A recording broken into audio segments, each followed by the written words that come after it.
यहाँ उपस्थित बड़े संख्या में माता बहन, नौजवान साथी, सम्मानित गार्जियन, सभी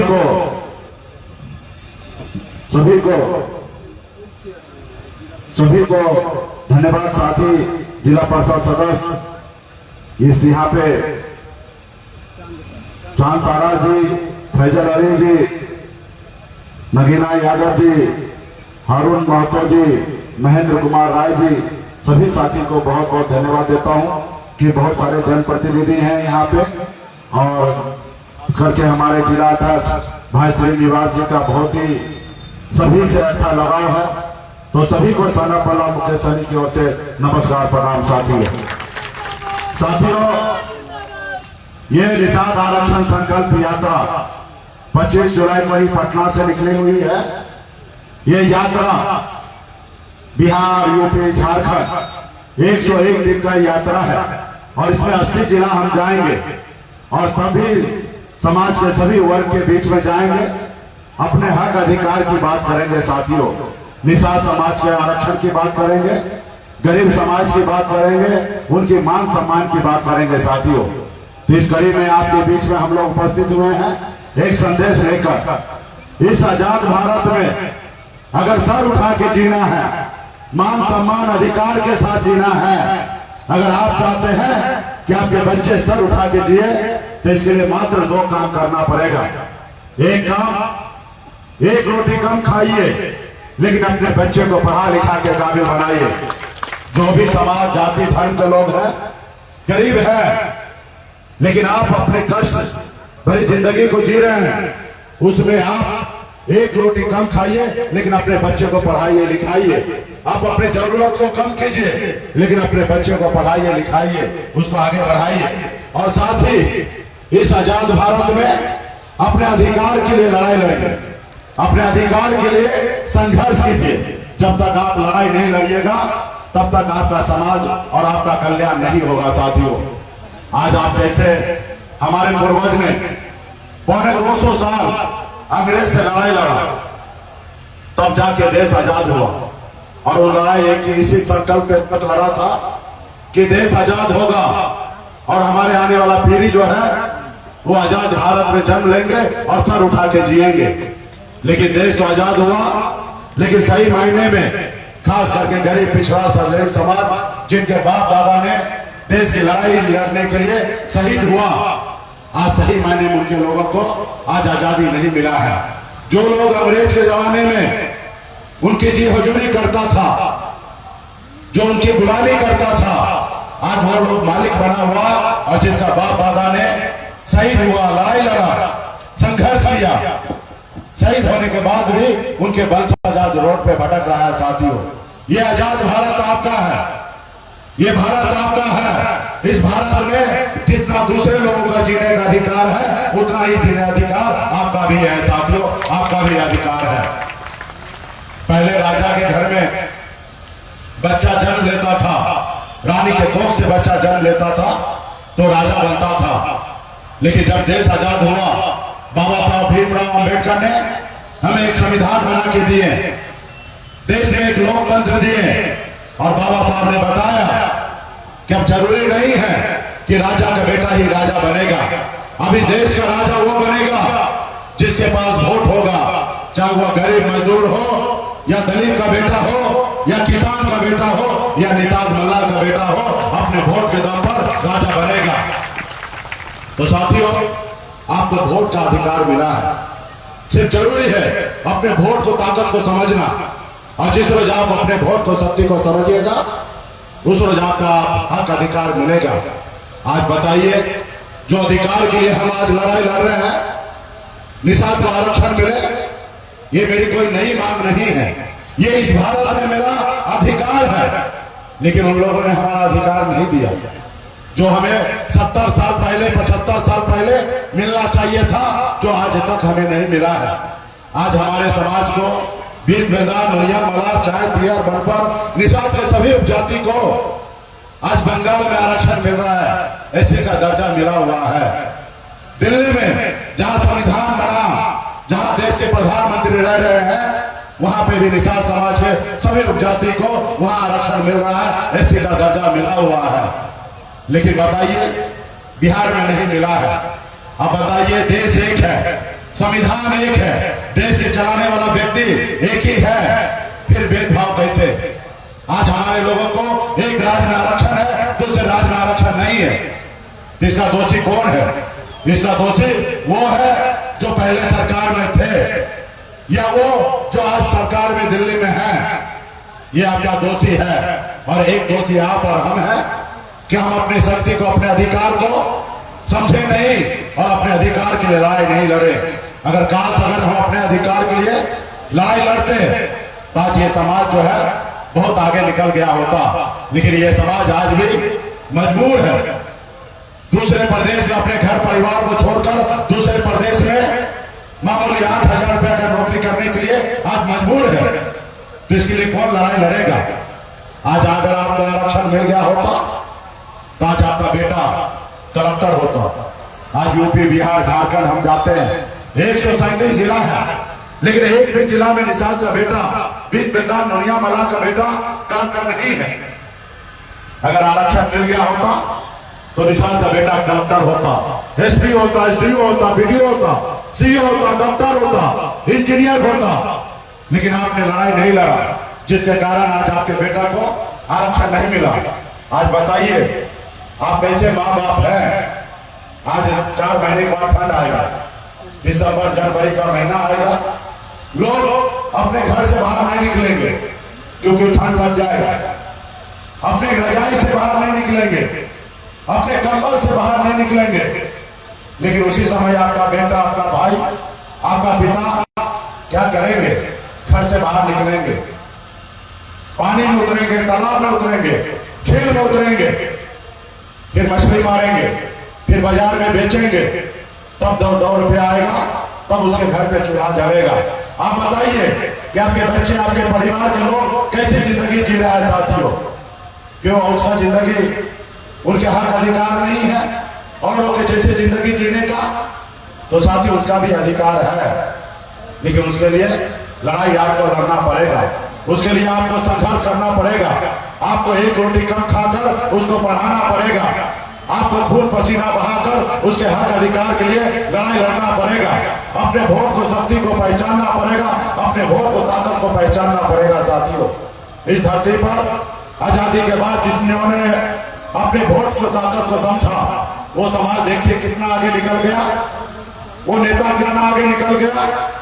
जैसे हमारे आदरणीय लालू प्रसाद यादव जी, मुलायम सिंह यादव जी, बहन मायावती जी, स्वर्गीय रामविलास पासवान जी, ये लोग गरीब घर में जन्म लिए, ये कोई अमीर घर में जन्म नहीं लिए, ये लोग भी गरीब घर में जन्म लिए, संघर्ष किए, लड़ाई लड़े। जब आदरणीय लालू प्रसाद यादव जी दल बनाए तो उनके लोगों ने उनको साथ दिया, उनके समाज के लोगों ने उनको साथ दिया, और जब साथ दिए तो लालू जी के दल को बल मिला, और जब दल को बल मिला तो आदरणीय लालू प्रसाद यादव जी बिहार का 15 साल मुख्यमंत्री थे, और आज भी उनकी सरकार है। साथियों ये सब पैसे के दम पे नहीं हुआ, ये वोट के दम पे हुआ। तो साथियों ये ताकत आपके पास भी है, सिर्फ जरूरी है अपनी शक्ति को पहचानना और अपने हक अधिकार के लिए लड़ाई लड़ना। आज जैसे आपके पास शक्ति पावर है, 15% वोट बैंक है आपके पास यूपी, बिहार, झारखंड में, आपके पास उतना ही शक्ति ताकत है जैसे हनुमान जी के पास शक्ति पावर था। लेकिन अंदाजा नहीं था कि उनके पास कितना शक्ति है। जब हनुमान जी को याद दिलाया गया कि हे प्रभु आपके पास अपरंपार शक्ति है, आप 7 समुद्र पार जाकर रावण को लंका जला सकते हैं। जब हनुमान जी को एहसास हुआ तो हनुमान जी ने 7 समुद्र पार जाके रावण को लंका जलाने का काम किया। साथियों वही शक्ति पावर आपके पास है, 15% वोट आपके पास है। अगर आप एकजुट हो जाइएगा, अपने बच्चे का हक अधिकार के लिए अगर लड़ाई लड़ने के लिए मैदान में उतर जाइएगा, तो यूपी, बिहार, झारखंड में जो आपसे दोस्ती करेंगे वो 60 लोकसभा सीट जीतेंगे, और जो आपसे दुश्मनी करेंगे वो 60 लोकसभा सीट हारेंगे। ये शक्ति आपके पास है साथियों। आज वो 60 लोकसभा सीट हारेंगे, उसके लिए दिल्ली जो है लंदन से भी ज्यादा दूर हो जाएगा। साथियों लंदन से भी ज्यादा दूर हो जाएगा। इसके लिए जरूरी है अपने वोट को ताकत को समझना, संकल्प लेना कि अपने हक अधिकार के लिए लड़ाई लड़ना। साथियों, आज आप देखते होंगे आप कितना मजबूर है। आज आपके बच्चे जन्म लेते हैं, आपके पास पैसा नहीं होता है, जब उनको तबीयत खराब होता, बुखार आता है, तब आपके पास पैसा नहीं होता। आप सरकारी हॉस्पिटल में लेके जाते हैं क्योंकि आपके पास पैसा नहीं है, और आपके बच्चे जो है आपके गोद में आपका दम तोड़ देता है क्योंकि आपके पास पैसा नहीं है। और औरों के बच्चे जो उनके पास पैसा है, प्राइवेट हॉस्पिटल में इलाज कराते हैं, उनको जीवन दान मिलता है, जिंदगी मिलता है, और आपके बच्चे को मौत मिलता है। इसके लिए कौन लड़ेगा? इसके लिए कौन लड़ेगा? इसके अधिकार के लिए कौन लड़ेगा? इसके लिए तो आप ही को लड़ना पड़ेगा। आप बताइए कि आज निषाद कुल में भी बेदार नंगिया मरा के घर में बच्चा जन्म लेना क्या कोई गुनाह है? कोई गुनाह नहीं है साथियों। लेकिन आज तो ऐसा ही लग रहा है कि आपके घर में बच्चा जन्म लेता है, बचपन से लेकर बुढ़ापा तक वो गरीबी की जंजीरों में बंधा हुआ रहता है। उसके लिए कौन लड़ेगा? उसके लिए आप ही को लड़ना पड़ेगा, कोई और नहीं आएगा लड़ने के लिए। आज 75 साल 77 साल हो गया आजादी का, आज तक कोई नहीं आया लड़ने के लिए, आगे भी कोई नहीं आएगा लड़ने के लिए। अगर आप अपने बच्चे का भविष्य देखना चाहते हैं, अच्छा, अगर आप चाहते हैं कि वो बेहतर जिंदगी जिए, तो उसके लिए आप ही को लड़ना पड़ेगा। आज मैं लड़ाई लड़ने के लिए क्यों आया? क्योंकि मैं निषाद कुल में जन्म लिया, मैं निषाद का बेटा हूं, और निषाद को मैं अपना परिवार मानता हूं, इसलिए मैं लड़ाई लड़ने के लिए आया हूं। अगर ब्राह्मण या भूमियार या दूसरे जाति में जन्म लेता तो क्या आपके लिए लड़ाई लड़ता? नहीं लड़ाई लड़ता। मैं निषाद हूं इसलिए आपकी लड़ाई लड़ रहा हूं, क्योंकि आज निषाद को जो लोग कहते हैं कि मुकेश सहनी आपका पार्टी है, आप पार्टी एक चला रहे हैं, आप एक जात की बात करते हैं। हम कहते नहीं, हमारी पार्टी है, ये बात सही है, पार्टी में हर जाति धर्म के लोग हैं, ये भी सही है। और मैं जिसकी बात करता हूं, जिसकी आवाज उठाता हूं, वो मेरे लिए कोई जाति नहीं है, वो मेरा परिवार है। और परिवार के लिए लड़ाई लड़ना, उसके हक अधिकार की बात करना कोई गुनाह नहीं है। अगर ये गुनाह है तो ऐसे गुनाह 1000 बार मैं करने के लिए तैयार हूं साथियों। इसलिए साथियों, लड़ाई लड़ना पड़ेगा, संघर्ष करना पड़ेगा।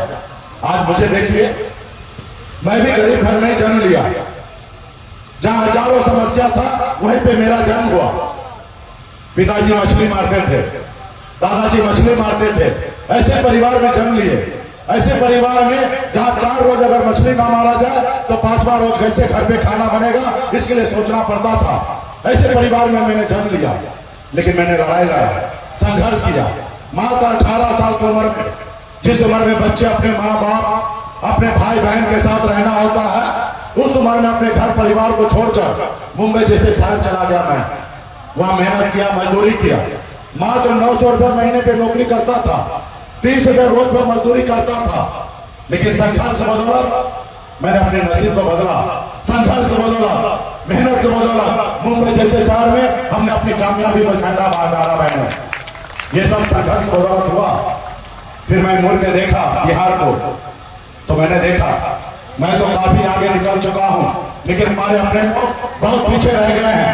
लोग चांद पे घर बनाने के लिए सोच रहे हैं, लेकिन आज भी हमारे लोगों के लिए इस धरती पे रहने के लिए घर नहीं है। उसके बाद मेरे पास सब कुछ था, एक समय था हर जगह का अभाव था, घर परिवार को छोड़कर शहर गया। जब हमारे पास सब कुछ था, उसके बाद जो भी घर परिवार बच्चे को छोड़कर आपके हक अधिकार के लिए पिछले 9 सालों से मैं संघर्ष कर रहा हूं, हक अधिकार की लड़ाई लड़ता हूं साथियों। आज बिहार में लड़ाई लड़ रहा हूं। आपने देखा 2020 से पहले, हमारी लड़ाई से पहले निषाद समाज को कोई जानता नहीं था, कोई पहचानता नहीं था, कोई नोटिस नहीं लेना चाहता था। लेकिन आपकी लड़ाई से, हमारी लड़ाई से आज बिहार में हमारी एक पहचान बना है। कल तक निषाद का बेटा एक टिकट मांगने के लिए सारी उम्र को बिता देता था, आज निषाद का बेटा टिकट नहीं मांग रहा, टिकट मांग रहा है। ये हमारी पहचान है साथियों। आपने देखा हमारे पास 4 विधायक बना, हम अपने दम पर मंत्री बने, किसी की मेहरबानी से नहीं बना। और उस समय हमारे पास सरकार का चाबी था, हम जिनको चाहते उनको बिहार का मुख्यमंत्री बना सकते थे। लेकिन हम ईमानदारी के दम पर, क्योंकि हम एक लव के वंशज हैं, अमर शहीद सुभाष सहनी के वंशज है, वीरांगना फूलन के वंशज है, हम कभी किसी के साथ गद्दारी नहीं करते। हमने ईमानदारी के साथ दम पर ईमानदारी के साथ रहकर माननीय मुख्यमंत्री नीतीश कुमार जी को बिहार का मुख्यमंत्री बनाने का काम किया। साथियों, ये हमारी पहचान है। आजाद भारत में, हिंदुस्तान में पहली बार बिहार में एक निषाद बेटा के समर्थन से एक बिहार में एक मुख्यमंत्री बनाने का काम किया। साथियों, ये पहचान है हमारी। ये कब कैसे हुआ? ये कब कैसे हुआ? जब हम लड़ाई लड़ने के लिए मैदान में उतरे और आपने हमें अपना भाई, आपने हमें अपना बेटा, आपने हमें अपना नेता माना कि सर अल्लाह आप आगे बढ़ो, हम आपके साथ हैं। तब ये बदलाव हुआ साथियों, तब जाके ये बदलाव हुआ। लेकिन दुश्मन आपका बहुत मजबूत है। वो नहीं चाहता है कि निषाद का बेटा भी सर उठा के जिए। वो तो चाहता है कि निषाद का बेटा हजारों साल से गुलाम है और आने वाला समय तक हजारों साल तक गुलाम बना रहे। उसको अच्छा नहीं लगता है कि गरीब मजदूर का बेटा, एक मल्लाह का बेटा मंत्री बन गया। और आपने देखा किस तरीके से हमारे विधायक को खरीद लिया। आपने देखा किस तरीके से जो सरकार हमने बनाया उस सरकार से हमें बाहर कर दिया। वो मुझे नहीं रोका, वो आपको रोकने का काम किया। उसको पता है कि निषाद समाज सोया हुआ शेर है। अगर ये जिसको जाग जाएगा उसको लालू प्रसाद यादव जी के जैसे अकेले अपने दम पर राज करेगा, अपने सरकार बना लेगा। इस समाज को अगर गुलाम बनाना है तो इस समाज का आवाज को बंद करो। इस समाज का आवाज मुकेश सहनी बन चुका है। अगर मुकेश सहनी का आवाज बंद कर दोगे तो ये समाज गुलाम हो जाएगा। और उन्होंने यही किया।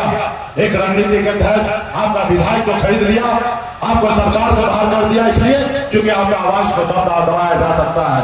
लेकिन जिसके पास लाखों हजारों माता बहन का आशीर्वाद हो, उसको दुनिया का कोई ताकत है नहीं है कि झुका सकता है, गुमराह कर सकता है। साथियों, इसके लिए आज लड़ाई हम लड़ रहे हैं। साथियों, हमारी लड़ाई है कि गरीब को मान सम्मान अधिकार मिले, गरीब के बच्चे को पढ़ने के लिए स्कूल बने, गरीब के बच्चे को इलाज करने के लिए हॉस्पिटल बने। लेकिन आज का सरकार आप देखते होंगे दिल्ली में है, वो क्या चाहता है? वो चाहता है कि मंदिर बने। अरे भाई, मंदिर मस्जिद तो इंसान का काम है बनाना, सरकार का काम है स्कूल बनाना, हॉस्पिटल बनाना। तो साथियों, वो आपको गुलाम बनाना चाहता है। वो आपको बच्चे का नौकरी को खत्म करके दूसरे को नौकरी देना चाहता है और आपके बच्चे को गुलाम बनाना चाहता है। इसलिए आपको 5 किलो चावल देता है। हमें ऐसे 5 किलो चावल नहीं चाहिए। हमें हमारे बच्चे को नौकरी चाहिए, हमारे बच्चे को पढ़ने के लिए स्कूल चाहिए, हमारे बच्चे को इलाज के लिए हॉस्पिटल चाहिए। हमें चावल नहीं चाहिए। और ये चावल भी देश का संपत्ति है। देश का आपका टैक्स का पैसे से चावल बांटा जा रहा है। लेकिन कोई कहता है कि मेरा पार्टी बांट रहा है। अरे आपका पार्टी बाबूजी के घर से लाया है, ये देश का जनता का पैसा है। लेकिन वो कहेगा कि हम बांट रहे हैं। अरे आप हट जाओ, आप 5 किलो चावल देते हो, किसी निषाद के बेटा को बैठा दो, हम 10 किलो चावल देने का काम करेंगे। और 10 किलो चावल भी देना किसी का मेहरबानी नहीं है। साथियों, ये आपका हक अधिकार है। ये भारत देश आपका है। और खास करके गरीब पिछड़ा दलित समाज का, वंचित समाज के लिए एक सरकार होता है। लेकिन ये क्या करता है? बड़े बड़े उद्योगपति का सरकार है, बड़े बड़े उच्च जाति के लोगों के लिए काम करता है। आज जाति, लोग कहते हैं कि जाति, अरे भाई ये जाति हमारी पहचान है। आज देखिए ना, बिहार में और इस देश में जाति के नाम पे अमीरी और गरीबी है। आप एक वर्ग में जाइएगा तो वहां पे देखने के लिए मिलेगा कि 90% लोग अमीर है, सिर्फ 10% लोग गरीब है। लेकिन एक वर्ग में जाइएगा, पासवान में, दलित में, मुसहर में, मला में जाइएगा तो 90% गरीब है, सिर्फ 10% ही अमीर होगा। तो साथियों, ये जाति आपका पहचान है। तो अपने हक अधिकार के लिए लड़ाई लड़ना पड़ेगा। इस धरती पर सभी लोग एक ही तरीके से आए हैं। लेकिन कुछ लोग इतना आगे निकल चुका है और कुछ लोग इतना पीछे क्यों है? क्योंकि आपको जानबूझ के रोका गया है। आपको पढ़ने का अधिकार नहीं दिया गया था। आपको इतना पीछे रखा गया था कि आपके हाथ से पानी नहीं पिया जाता था। इस तरीके से आपको जिंदगी को आपको छोड़ा गया था। साथियों, आज भी समय है, अपने हक अधिकार के लिए लड़ाई लड़िए, संघर्ष कीजिए। जो काम आदरणीय लालू प्रसाद यादव जी किए वो काम आप भी कर सकते हैं। जो काम मैंने अपने हक अधिकार के लिए लड़ाई लड़ने के लिए मुंबई जैसे शहर में पसीना बहाकर, मेहनत कर कर, मजदूरी कर कर एक मुकाम को हासिल किए, वो आप भी कर सकते हैं। आज मैं लोग देखते हैं कि मुकेश सहनी करोड़ों का गाड़ी में घूमता है। अरे मुझे शौक नहीं है करोड़ों की गाड़ी में घूमने का। मैं तो सभी को दिखाना चाहता हूँ, खासकर गरीब, पिछड़ा, दलित, ऐसे वर्ग के लोगों को जो कहता है कि हम क्या कर सकते हैं। अरे आप वो सब कुछ कर सकते हो जैसे दूसरे लोग कर सकता है। जो काम मुकेश सहनी कर सकता है वो काम आप भी कर सकते हो। और आने वाला समय में बदलाव आएगा। आज अगर एक मुकेश सहनी करोड़ों के गाड़ी में घूमता है तो हमारा सपना है हर गरीब का बेटा ऐसे करोड़ों के गाड़ी में घूमे। ये मेरा सपना है साथियों। इसके लिए हम लोग लड़ाई लड़ रहे हैं, संघर्ष कर रहे हैं साथियों। इसलिए आप सभी को यहाँ पे उपस्थित जितने भी लोग हैं, आप सभी को लड़ाई लड़ना पड़ेगा, संकल्प करना पड़ेगा कि आपके विचारधारा के अनुकूल आपको लड़ाई लड़कर इस सत्ता पावर में राज में अपनी जगह बनाए ताकि गरीब को कल्याण हो सके साथियों। आज ये लोग दो लोग हैं, एक चाहता है कि मंदिर मस्जिद बनाए और हम चाहते हैं कि हम हॉस्पिटल स्कूल बनाए। आपको डिसाइड करना है कि किसके साथ रहना है, हॉस्पिटल बनाने वाले के साथ रहना है कि मंदिर मस्जिद करने वाले लोगों के साथ रहना है। जो लोग 5 किलो चावल देकर आपको गुलाम बनाना चाहता है और हम चाहते हैं कि आपके बच्चे गुलाम ना हो, अपने पैर पे खड़ा होकर सर ऊंचा करके जिए इस संसार में, उसको नौकरी मिले, हम ये चाहते हैं साथियों। इसके लिए आपको सोचना है कि आपको किस तरीके से लड़ाई लड़ना है। और मैंने जिंदगी में कभी हार नहीं माना। जैसे दशरथ मांझी ने कहा था, जब तक तोड़ेंगे नहीं तब तक छोड़ेंगे नहीं, उसी तरीके से हमने जिंदगी में कभी हार नहीं माना। अगर मैं बॉम्बे गया तो वहां पे भी सफलता पाया और बिहार में भी आया तो मैं बहुत कम समय में एक सफलता ऊंचाई हमने मुकाम को हासिल किया। और एक समय आएगा कि निषाद का बेटा के पास एक ऐसी शक्ति पावर होगा जिसमें हर जाति वर्ग को हम सम्मान करने का काम करेंगे और खास करके गरीब समाज के लोगों का हक अधिकार दिलाने का काम करेंगे। इसके लिए आज हम हक अधिकार के लिए लड़ाई लड़ते हैं। तो इसलिए सभी यहाँ पे माता बहन सभी हैं, आपसे अनुरोध है, हाथ जोड़ के विनती है कि आप यहाँ से जाइएगा गांव गांव में, अपने लोगों को जान पहचान अपने रिश्तेदार को टेलीफोन की जगह बताइएगा। और खास करके एक बात को भूलिएगा नहीं कि अगर अपने बच्चे को अगर बेहतर भविष्य देखना चाहते हैं तो एक रोटी कम खाइए, अपनी जरूरत को कम कीजिए। आप झोपड़ी में हैं तो झोपड़ी में रहिए, लेकिन अपने बच्चे को पढ़ाइए लिखाइए। जिस रोज आपके बच्चे पढ़ लिख लेंगे तो उस रोज आपका झोपड़ी से निकाल के आपको महल में पहुंचाने का काम करेंगे साथियों, महल में पहुंचाने का काम करेंगे। तो इसके लिए लड़ाई लड़ना पड़ेगा। तो क्या आप लोग लड़ाई लड़ने के लिए तैयार हैं? तो बहुत बहुत धन्यवाद। तब अगर लड़ाई लड़ने के लिए तैयार है तो मजबूत इरादा चाहिए और संकल्प के साथ चाहिए। आप जैसे देखते होंगे गांव में जब सत्यनारायण भगवान का पूजा होता है तो पंडित जी कहते हैं कि हाथ में गंगा जल लीजिए, अक्षत लीजिए, फूल लीजिए और संकल्प कीजिए। उसी तरीके से अगर आपको अगर अपने बच्चे का हक अधिकार के लिए लड़ाई लड़ना है तो आपको संकल्प लेना पड़ेगा कि हम हर हाल में हम अपना वोट को नहीं बेचेंगे, हर हाल में अपने बच्चे के लिए एक रोटी कम खाएंगे लेकिन बच्चे को पढ़ाएंगे लिखाएंगे। ऐसे संकल्प लेना पड़ेगा आपको, हर हाल में ऐसे संकल्प लेना पड़ेगा कि अपने दल अपने नेता अपने भाई के साथ मजबूती से खड़ा रहेंगे, चाहे रात को 12 बजे क्यों ना हो, अपने समाज का हक अधिकार के लिए लड़ाई लड़ेंगे। ऐसे संकल्प लेना पड़ेगा। और इस बार तो हमने ऐसी दवा बनाई है जैसे कोरोना काल में देश के डॉक्टर ने एक वैक्सीन बनाई थी, इसलिए बनाई थी कि देश के लोग सुरक्षित हो। इस बार भी हमने भी एक वैक्सीन बनाया है। वो वैक्सीन ऐसा है कि आप जितना लगाइएगा ना उतना मोदी जी का कुर्सी हिलेगा, और जितना मोदी जी का कुर्सी हिलेगा ना उतना वो डरेंगे, और जितना वो डरेंगे उतना जल्दी आपको 2024 से पहले आरक्षण लागू करेंगे। क्योंकि मोदी जी को प्रधानमंत्री बनना है, विपक्ष का नेता को प्रधानमंत्री बनना है, और ना ही आपको ना ही हमको बनना है। हमें तो आरक्षण चाहिए ताकि यूपी बिहार झारखंड में निषाद का 5 करोड़ परिवार के चेहरे पर मुस्कान आ सके और उसके घर में खुशी आ सके साथियों। इसके लिए लड़ाई लड़ेंगे। उस वैक्सीन का नाम क्या मालूम है आपको? उस वैक्सीन का नाम है गंगा जल। आपने सुना था ना कि मोदी जी कहे थे कि ना हमको किसी ने भेजा है और ना हम आए हैं, हमें स्वयं माता गंगा ने बुलाया है। उसी गंगा माता ने हमें भी आशीर्वाद दिया है कि जाओ बेटा, अगर अपने बच्चे का भविष्य अगर उज्जवल देखना चाहते हो, अगर अपने बच्चे का भविष्य अच्छा देखना चाहते हो तो एक एक निषाद का बेटा को हाथ में गंगा जल लेके संकल्प करवा दो और देश और दुनिया को बता दो कि अब निषाद का बेटा का वोट टिकेगा नहीं, अपने हक अधिकार के लिए गिरेगा, अपने हक अधिकार के लिए गिरेगा।